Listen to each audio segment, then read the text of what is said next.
Hi everyone, I'm Lara Miller and this is my first video for the Yesterday's News Do-Gooder Challenge. I'm a sustainable designer based in Chicago, hence the Hawks t-shirt, Go Hawks.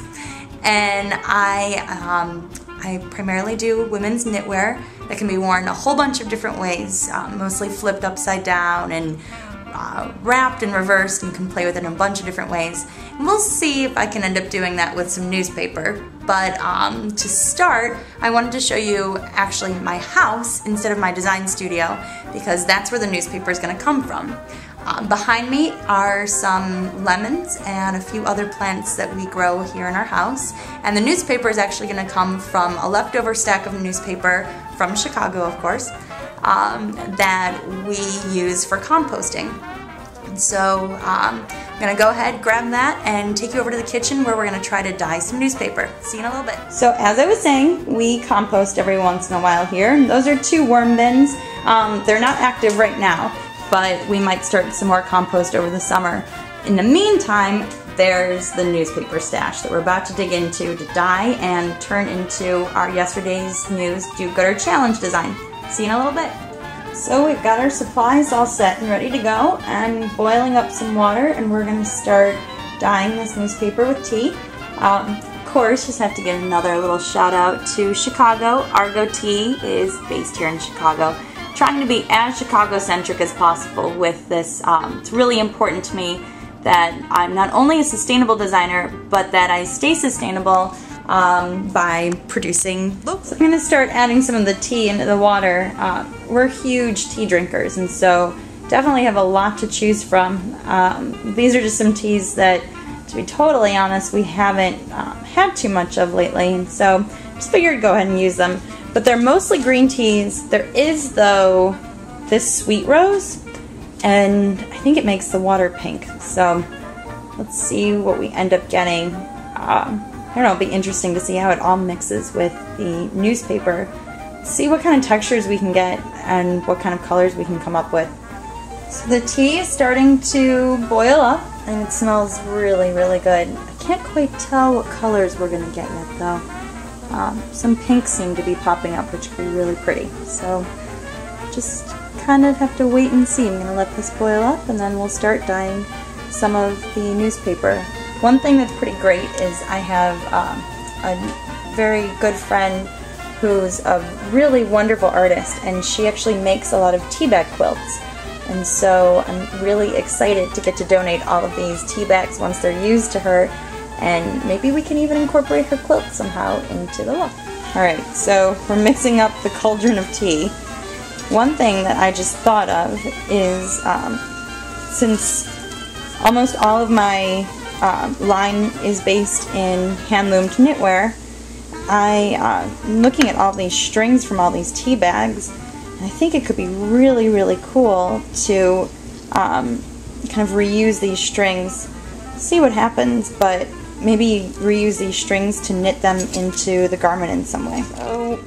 So while the tea boils, just starting to look through some of these newspapers, taking a look at what's here. It's funny, one of the first things I pulled up was actually of the Aqua building.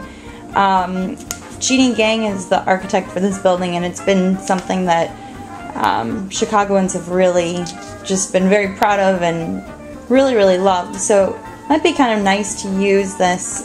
Also, just talking about color, this blue color that they used is gorgeous. So I think that something like this can definitely end up being a part of the design. I don't even think I want to dye this. The color's so pretty. I can put that on the side.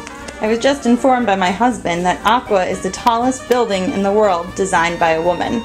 Even cooler! I think what I'm going to actually start doing is piling these all up together and getting, I don't know,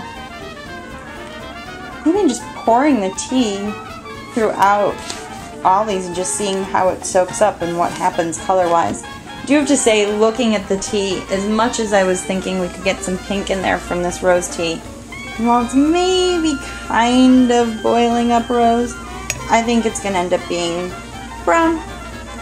Pretty brown. But that's what tea is. I think it'll be really pretty. So the water's been boiling. and it smells kind of funny, to be totally honest. But I think that we've got a really beautiful color that's brewed. So I'm going to go ahead and pour this all into the sink, which I will show you how I just ended up piling up these newspapers. I've got a pretty substantial stack of newspapers. I don't think it's going to take that much newspaper to make a garment. So I'm actually going to pour this in and let it soak overnight. I may even break up some of the tea bags to see if we can get some different colors from the leaves and see how that moves through onto the newspaper. I'm going to let the color start to dictate the design. And so I'll start sketching and doing more things in the studio, sewing, all that kind of stuff in a little bit. But first I just want to see what we can make in terms of turning the newspaper into fabric. So here we go. Pretty steamy.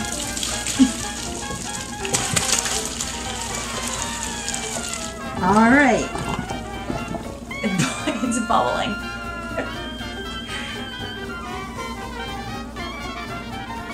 Weird. The newspaper is not turning brown, despite the brown tea. It's turning very blue. So, kind of goes along with the aqua and the blue theme. It's probably getting very foggy in this video too. But seems like my garment might be pretty blue, which makes sense. My whole spring 2010 collection is blue, so it works. I thought I'd give you a look at this steaming newspaper pile. I have to admit, especially in the video, this is not looking so attractive right now, but I promise you, this is going to make a gorgeous garment. I hope this is going to make a gorgeous garment. So now that it's soaked in a little bit, I'm just starting to play around with some different textures and start twisting up some of the newspaper. So I'm just going to see about letting some of it dry this way. It may actually create kind of a neat ruffle texture later on when we open it up. See what happens. Another thing I thought of is pleating. So I'm going to go in with these long strips of the newspaper and just folding them over. Again, very hard to do with one hand, so I'm